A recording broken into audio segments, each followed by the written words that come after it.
Hey guys, out for an easy run at the ridge today, and I am really sore. We've been doing home remodeling, and I'm sore in every part of my body. Overhead painting and just squatting down. It's wearing me out. So I thought I would talk about everybody's least favorite subject today, and that's injuries. Now I've had my share of injuries my whole life. I've hurt broken bones from feet all the way up to around my eye socket and my skull.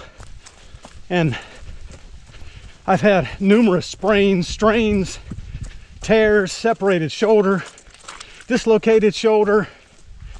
And through all of that, I've only had 3 injuries that I would consider life-altering. And what I mean by that is they've either affected my range of motion or they've hurt continuously since the day they happened. Now, of those 3 injuries, 2 were relatively minor and I treated them badly, and 1 was pretty serious and I did a much better job with it through the years. And I'm going to talk about those 3, what I did right and what I did wrong, and maybe it'll help you if you have an injury. And I'll go in chronological order. So the first one, I was a big skateboarder in high school in the 70s, and of course we all built huge ramps, quarter pipes everywhere, and we had a big tall one in an old fish factory abandoned warehouse. And one day I was on it skating at the top of the ramp and fell and landed on my wrist, as my left wrist, and it hurt pretty bad, but I could move it and seemed like it was okay.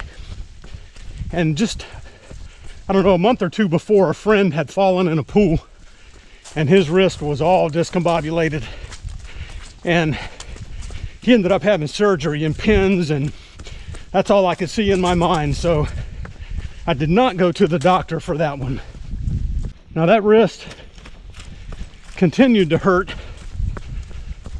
It still hurts, and my range of motion was pretty bad, but I still didn't think it was broken.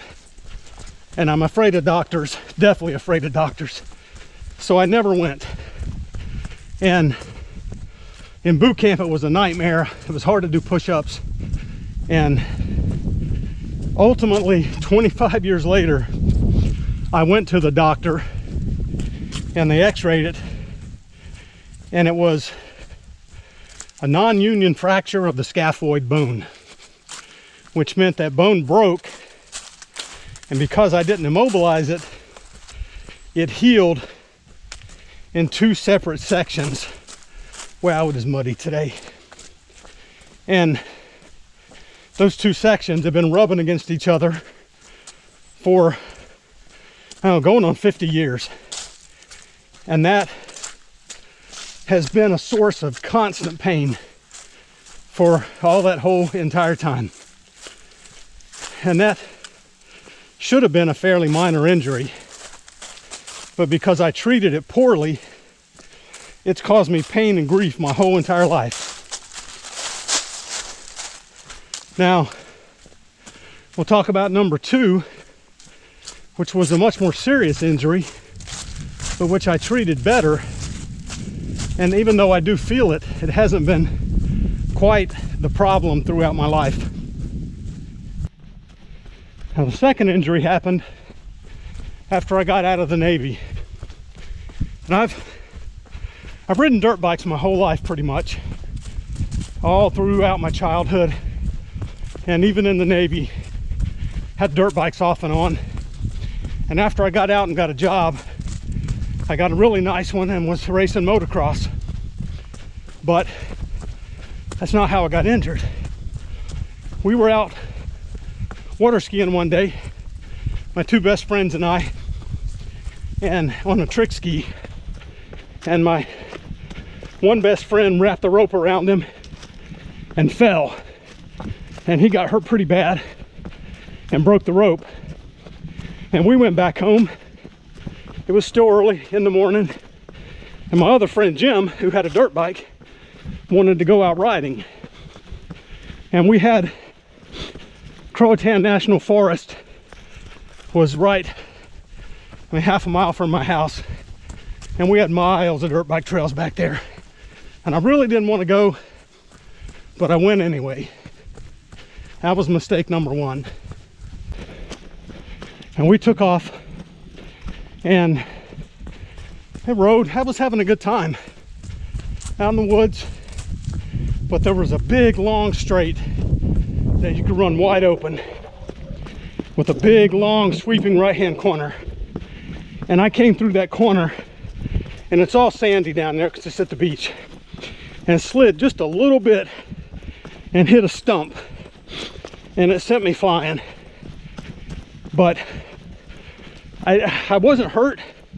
Knocked the breath out of me a bit, and I slid on my back for a long way, just wondering if I was going to hit a tree head first, but I didn't. And when I finally stopped, I just couldn't believe I wasn't hurt. And Jim came up, he goes, "You okay?" Yeah, I'm okay. And when I stood up, everything in my right knee just, I don't even know how to describe it. It just felt like something exploded in there, and parts and pieces were everywhere. So I knew I was hurt pretty bad. And he went and got his truck. There was a fire road not too far away, and he and Larry were able to push my bike over to the truck. I hobbled over and got in the truck, and I said, "Let's go to the hospital." And I was a little bit in shock because it took him a while to go get his truck, and I was just laying there thinking about all the bad things that could happen. But ultimately got to the emergency room, and they said that the top of my tibia was shattered and I was going to have surgery. And at that point, there was nothing I could do. I just accepted the fact that I was just going to have surgery. After the surgery, the doctor gave me a bunch of exercises to strengthen and try to straighten it, bend it, and I worked really hard on those and did exactly what he said. And ultimately, I recovered nicely from that. And it was, I went and raced again and everything. But ultimately, I got arthritis in that leg now, pretty bad. And I still can't straighten it all the way or bend it. But I've run on it, I still run on it. And through the years, it's caused me problems, but never, I would say, stopped me from doing anything I wanted to do. And that was because I treated it right. And that ultimately made all the difference in the world. Number three is by far the least serious of all of them, but has cost me the most mental and physical anguish of all of them. And here it is. When I was in triathlon for about 10 years, and I really worked my way up to do an Ironman. And after the training for the Ironman's tough, it's long runs, long rides, long swims. And after the race, I felt pretty good and started training again about a week later, which I believe was too early, and kind of kept it at the same volume and intensity that I had. And one morning I wake up and I'm like stepping on a huge nail in my heels. And if you've ever experienced that, you know it's plantar fasciitis. Well, Instead of doing it right, taking a break, letting it heal, I kept running. It didn't really hurt while I ran, so I kept running.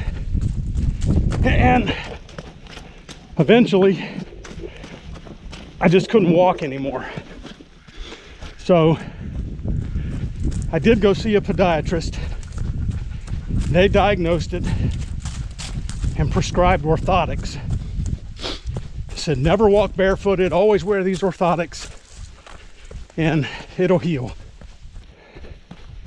Well, I put the orthotics in my shoes, which I hated, and the minute I would feel like I was better, I'd go start my training back right where I left off. And sure enough, within a couple of weeks, it was back with a vengeance. And I kept doing that for almost 15 years. On, off, on, off. It affected everything. I couldn't train, I couldn't race. I did ultimately pick up mountain bike racing, BMX, road biking, and have some fun with that. But running has always been my passion, and I just couldn't run. And it ended up, again, it was 10 or 15 years of that pain constantly. Finally, one day, I just got tired of the orthotics, and I decided to try and wean myself off of them. And what I ended up doing was just going outside in the yard barefooted, walking around some, and then walking for probably 2 months. All I did was walk. I'd walk a half a mile, then 3/4 of a mile, then a mile, and worked my way up. And one day I decided to try and run. Now, I haven't run without orthotics in probably close to 15 years at that point. And I got a brand new pair of shoes and ran a half a mile and then walked. And I felt okay. I did that for a while, a few weeks, and went to a mile, felt okay, and ended up being able to run pretty much what I wanted.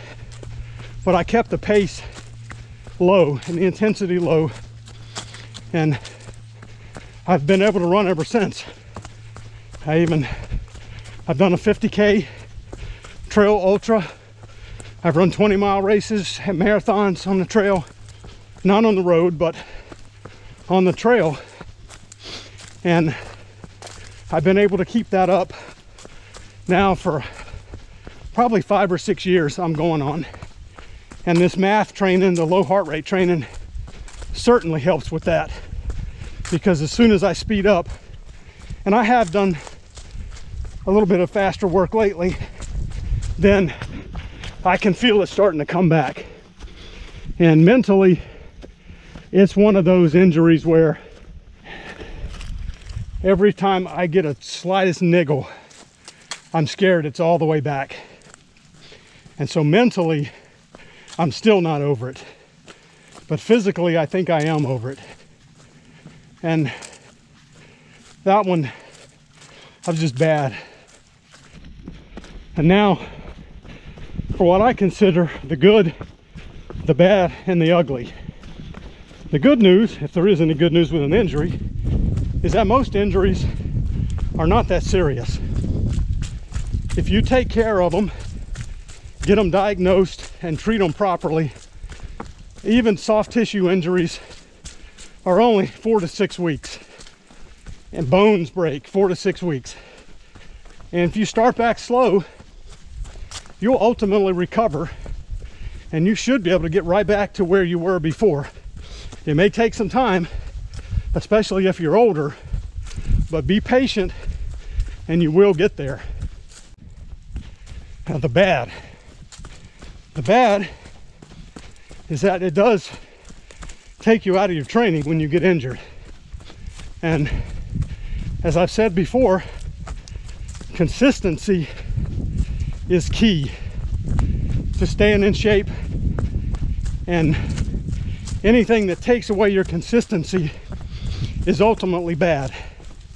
But what you can do is look for alternate activities. If you've hurt an arm, do leg activities. If you've hurt a leg, swim or do weightlifting with your arms. There's always a way around an injury and a way to keep training. You just have to want to do it. And again, consistency is key. So you have to find a way. Don't train through it, but train around it. Now the ugly. If you try to train through an injury or start back training too hard, too soon, you could be in for a lifetime of pain. You could permanently damage a bone, a muscle, or a tendon, and it could take you out of training way longer than just taking it easy and letting it heal in the first place. And the takeaway should be to know that an injury is not the end of the world. Most people can and do recover from just about every injury. Even catastrophic injuries, people have come back and been as strong or even stronger. But in order to do that, you have to have it checked out, and you have to stop whatever caused it, to let it heal and start back slowly. And if you do all those, an injury would be nothing but a blip in the road. So thanks for watching, guys, and let me know in the comments if you've had any injuries that you've treated poorly and that have cost you time, or that you did the right thing and you got back on it and now are better than before you got injured. So see you guys out there.